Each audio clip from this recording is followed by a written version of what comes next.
Hi hello అందరూ ఎలా ఉన్నారు? సారీ అందరికీ సెకండ్ వీడియో రిలీజ్ చేయడానికి కొంత సమయం పట్టింది. నా సబ్స్క్రైబర్స్ అందరికీ సారీ ఫర్ దట్. కొన్ని అనివార్య కార్యాల వల్ల వీడియో చేయలేకపోయాను. ఈరోజు ఒక మంచి వీడియోతో మీ ముందుకు వస్తున్నాను. ఏంటిదంటే ఈ మధ్య ఒక ఫ్రాడ్ జరిగింది. చాలామంది జనాలు మోసపోయారు. అందులో నేను కూడా ఉన్నాను. సిఎల్ఎస్ అనే ఒక యాప్, మొబైల్ యాప్లో కొంత డబ్బు ఇన్వెస్ట్మెంట్ చేశాము. ఆ డబ్బు ఇన్వెస్ట్మెంట్ చేయడం వల్ల చాలామంది నష్టపోయాము. 1 వీక్లో 20,000 మనం ఇన్వెస్ట్మెంట్ పెడితే 80,000 అలా సంపాదించుకోవచ్చు అని చెప్పారు. దాంట్లో నేను కూడా బాధ్యున్నే. అయితే సిఎల్ఎస్ అనే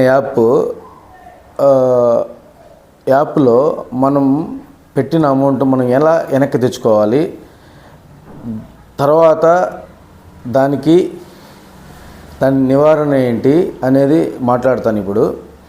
సిఎల్ఎస్ యాప్ ఇది ఒక మొబైల్ యాప్లో చాలామంది డబ్బులు ఇన్వెస్ట్మెంట్ పెట్టారు. దాదాపు 80 లక్షల మంది దాకా పెట్టారు డబ్బులు. మంచి ఇన్వెస్ట్మెంట్ పెట్టారు. కొంతమందికి విత్డ్రాలు కూడా అయినాయి. కొంతమందికి విత్డ్రాలు పెట్టేటప్పటికి విత్డ్రా పెట్టారు, వెంటనే ఎత్తేసారు. సో వాళ్ళు చాలా లాస్ అయినారు అమౌంట్. ఇప్పుడు దానికోసం ఏం చేద్దాం అనుకుంటున్నానంటే, సైబర్ క్రైమ్ హైదరాబాద్కి వచ్చాను నేను. సైబర్ క్రైమ్ హైదరాబాద్లో వెళ్ళి కంప్లైంట్ ఇస్తాను. దానికి సంబంధించిన అన్ని డాక్యుమెంట్స్ అంతా రెడీ చేశాను. సో సబ్స్క్రైబర్స్ కానీ, ఇప్పుడు వీడియో చూస్తున్న వాళ్ళు కానీ ఎవరు ఏం భయపడొద్దండి. దీని గురించి నేను చెప్పినట్టుగా, ఫస్ట్ వీడియోలో చెప్పినట్టుగా దీని గురించి గట్టిగా పోరాడతాను, గట్టిగా మాట్లాడతాను.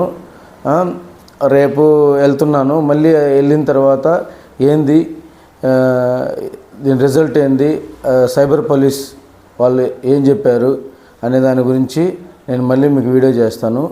ఇప్పుడు దాని దగ్గర సిఎల్ఎస్ యాప్లో ఏం జరిగిందనేది ఒకసారి మీకు క్లుప్తంగా చెప్తాను. సిఎల్ఎస్ యాప్ మొబైల్ యాప్లో డబ్బులు ఇన్వెస్ట్మెంట్ పెట్టిన తర్వాత కొంతవరకు ఒక 3-4 విత్డ్రాస్ ఇచ్చినారు. విత్డ్రా ఇచ్చిన తర్వాత అందరూ దాన్ని నమ్మి ఎక్కువగా ఇన్వెస్ట్మెంట్ పెట్టారు.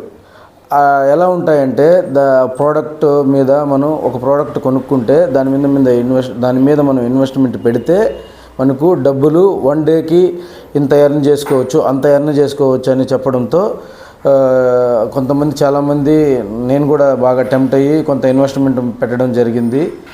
సో దీంట్లో బాధ్యులుగా ఉన్న ప్రతి ఒక్కరు ఏం భయపడొద్దండి. నేను సైబర్ క్రైమ్కి వెళ్ళి అమౌంట్ని ఎలా బ్యాక్ తెచ్చుకోవాలి, అట్లీస్ట్ మనకు లాభాలు రాకపోయినా పర్వాలేదు, మనం పెట్టిన ఇన్వెస్ట్మెంట్ మనకు వచ్చి ఎలా రావాలనేది నేను ఆలోచించి ఖచ్చితంగా మీకు అందరికీ హెల్ప్ చేస్తాను. సిఎల్ఎస్లో ఎంతమంది బాధ్యులు ఉన్నారో వాళ్ళకి నేను హెల్ప్ చేస్తాను. దాని తర్వాత ఇంకొక విషయం ఏంటంటే, సిఎల్ఎస్ తర్వాత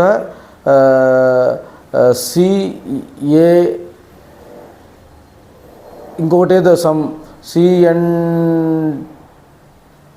సిఎన్యు ఏదో ఒక యాప్ పెట్టారు. ఓకే, దాంట్లో ఎవరు ఇన్వెస్ట్మెంట్ పెట్టబాకండి.